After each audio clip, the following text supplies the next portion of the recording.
Right, we're here on the Lamborghini stand in front of the beautiful Aventador, as you can see behind us, which was shortly unveiled. I'm here with the General Sales Manager of Australia for Lamborghini, Tom Dowd. Nice to join us, Tom. Thanks for having us. Thanks for being here. Pleasure to be here. Got a few questions for you here, hopefully not too taxing. No, we'll see how we go. First one. When VW HQ demanded Lamborghini's flagship had to be a world-beating super sports car, do you feel this has been achieved with the car? Definitely. I think when Volkswagen first got involved with Lamborghini, they helped develop the Murcielago in the initial stages. This car here that we see behind us is really 2 generations ahead of that car. And with the expectation from us as a dealer group in Australia was that we needed obviously a very good halo car for Lamborghini, and they've certainly delivered with the Aventador.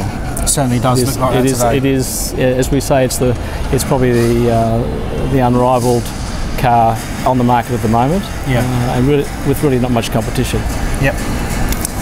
I mean, there's been a lot of hype around this car, like especially over the last year. I mean, everyone has wanted to see this car. It's just, it really is. Do you think it's actually lived up to that hype that's been generated? I think so. Excitement. It's had a lot of press. There was a lot of secrecy with what does it look like when it first was announced, and there were glimpses and there were a lot of spy shots all over the internet. And I think it has. The expectation was very high, especially from us as well. And when we first saw the car, it just, there were no fears that it wasn't going to deliver, basically, because the car, I think from a design point of view, Lamborghini in-house design have done a fantastic job, and they've got the proportions of the car just right.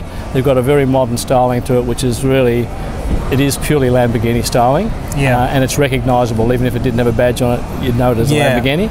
And with lots of cues going back to some of the earlier models like the Miura, Countach, the Diablo. It certainly looks as futuristic as the Reventon almost, doesn't it? It does, it does. And the Reventon was just an amazing car and drew everybody's attention.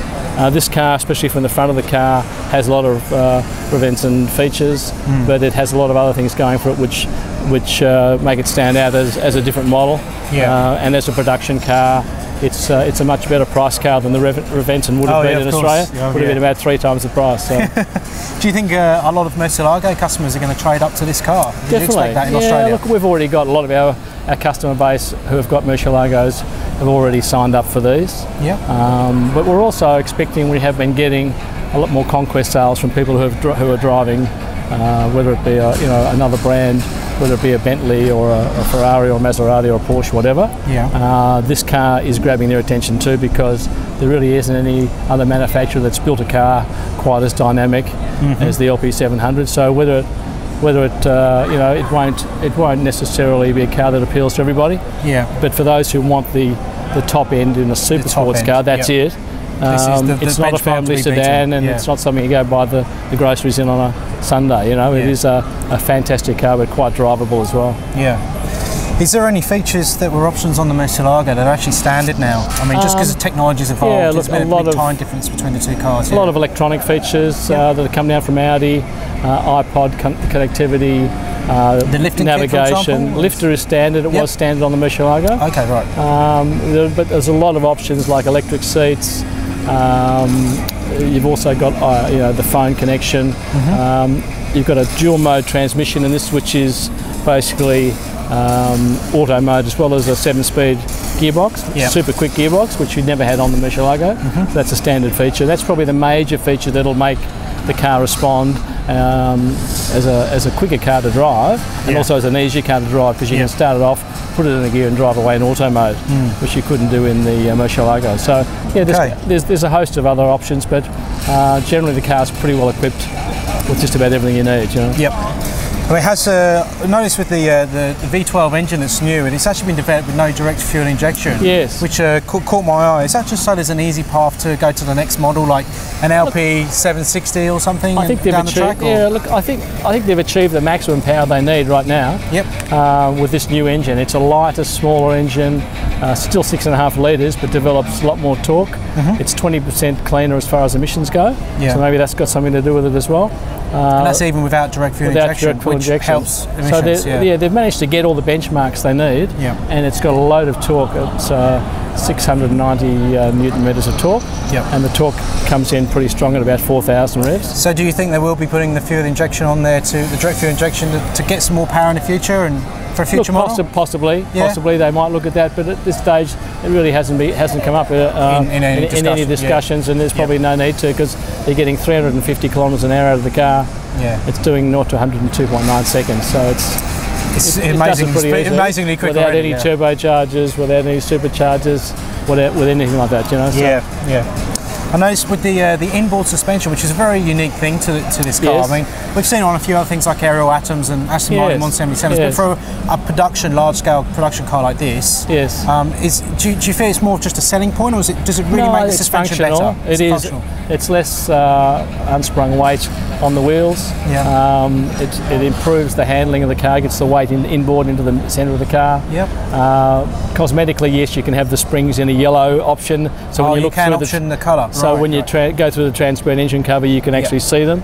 But other than that, I think it's part of the technology package in this car that makes it unique at the moment as a production car. You know. Yeah. The transparent engine hood, is that an option, or? It's an option. The transparent engine hood. Okay. Yeah, sure. Is it? This is a weird one I heard. Is it true that dealerships, when it comes to the crash repair for the vehicle, they have to take photos of the carbon fibre and that is correct. Send it back to Italy, and they have to survey it and then send out some carbon doctors? Yes, it's not an urban myth. It sounds like a good one, but it's not. Because it is a carbon fibre tub, which is probably the main design feature of the car. Yes. It only weighs, I think, 147 kilos on its own, and it'll take a lot to get damaged. Yeah. But if it does, if it is damaged anyway, and it'll take an almighty hit to damage it, then yes, the factory want to make sure it's repaired properly. And, so the workshop will take a photo of the damage and send it back to and if need be, they'll send people out to view the car, or we'll send the car back. Okay, sure. Will the Australian cars differ in any way technically from the European cars? No, I think all the features are basically the same. Yeah. This is a left-hand drive car behind me here, but obviously we'll have a right-hand drive car, and all the standard features are basically the same. Okay.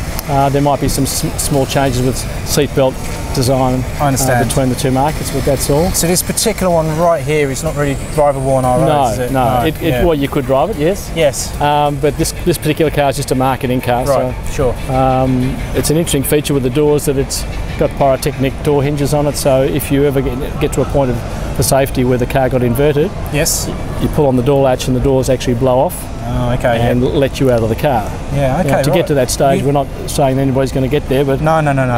From a safety point of view, any car with gull wings or scissor doors is going to need that. Has to be factored into the design. Okay, interesting. And lastly, what would you say to any potential purchasers that might look at buying a 599 GTO or an MP4 12C over one of these? What would you say to them if they were considering them? Enjoy the car. Yeah.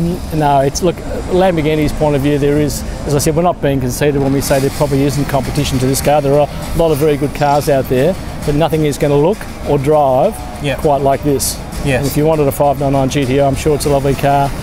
The new little McLaren I don't know about yet because we haven't driven it, but it is Lamborghini is a car that I think has a history all of its own, and it has a brand image that sets it apart from those other brands, and they're all got. There's lots of brands out there with good history, and lots of racing heritage, but Lamborghini today is the sports car or road production car that is probably at its peak in popularity and image, out there. And let's face it, you can't find kind of aggressive angular lines like that on a Ferrari anywhere. No, I've looked for them. I haven't been able to find them. No. But no, this is very sharp, very chiselled. And very muscular car. Yeah, and it is. It's a masculine looking car, and it appeals to just about everybody. It's certainly elegant enough, depending on what colour you have it in, but it's aggressive enough to appeal to everybody, So, okay, well, thanks for that, Tom. Very much appreciate for your time. Very much. Thanks for coming down. Cheers. Okay, thank you. Okay, bye.